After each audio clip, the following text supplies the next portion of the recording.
If you're hearing noises in your attic right now, scratching, thumping, or movement at night, there's a very good chance you're dealing with raccoon baby season. And this is one of the most misunderstood times of the year for homeowners. Let's break down what's actually happening and what you need to know. Every year, female raccoons look for warm, safe places to give birth.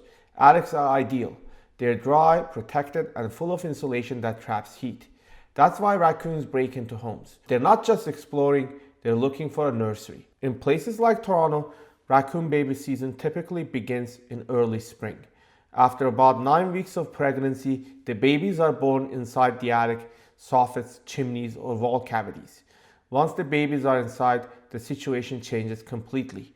One of the biggest misconceptions homeowners have is thinking that the raccoons are just going to leave on their own. That's not how it works. Raccoons do not truly abandon a den site. Even in the summer, they often continue using the attic. They may spend the day outside in nearby trees or shaded roof areas, but they return at night when temperatures are cooler. So even if the noise seems to stop temporarily, the problem is usually still there. And there's a much bigger risk with waiting. Raccoon babies grow attached to the den they were raised in. The attic becomes their safe, familiar environment. When they grow up, they often come back to the same location to have their own babies. This creates a cycle of repeat infestations. What starts as a one-time problem becomes a recurring issue. Now let's talk about what's happening inside your home while raccoons are there. Raccoons don't use the attic randomly. They tend to urinate in the same areas repeatedly. Over time, that moisture begins to weaken the materials below, especially drywall. Drywall is not designed to handle that kind of exposure. As it absorbs urine, it softens and loses structural strength, and eventually the ceiling can no longer hold. That's when raccoons crash through the ceiling and fall into the living space. We have seen this happen many times. On top of that, there are serious health risks. These are wild, unvaccinated animals living just inches above your head, separated only by a thin layer of drywall. Their urine, droppings, and parasites can all affect your environment. Now let's talk about removal, because this is where many mistakes happen. During baby season, you cannot just rely on one-way doors alone. Why? Because the babies can't follow their mother out. If you install a one-way door without removing the babies, you will separate the mother from her young.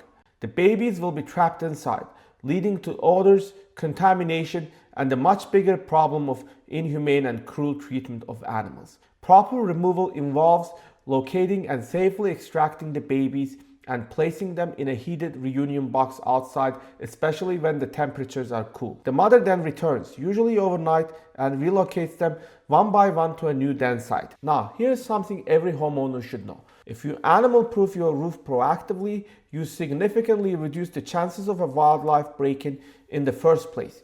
Reinforcing vulnerable areas like roof vents, soffits, and roof intersections can prevent raccoons from ever getting inside. Prevention is always easier and far less costly than dealing with an active infestation. Now, are there situations where you can wait? If raccoons are living under a shed or deck and there are no small children or pets using that area, some homeowners choose to leave them there temporarily. But inside the home, it's a completely different situation. Inside, the risks escalate quickly. The longer you wait, the more damage they cause, the more contamination builds up, and the higher the repair costs become. Early stage problems are manageable. Late stage problems can involve structural damage, heavy contamination, and costly remediation. So if you're hearing noises in your attic, don't ignore it. The sooner you act, the better the outcome for your home and for the animals.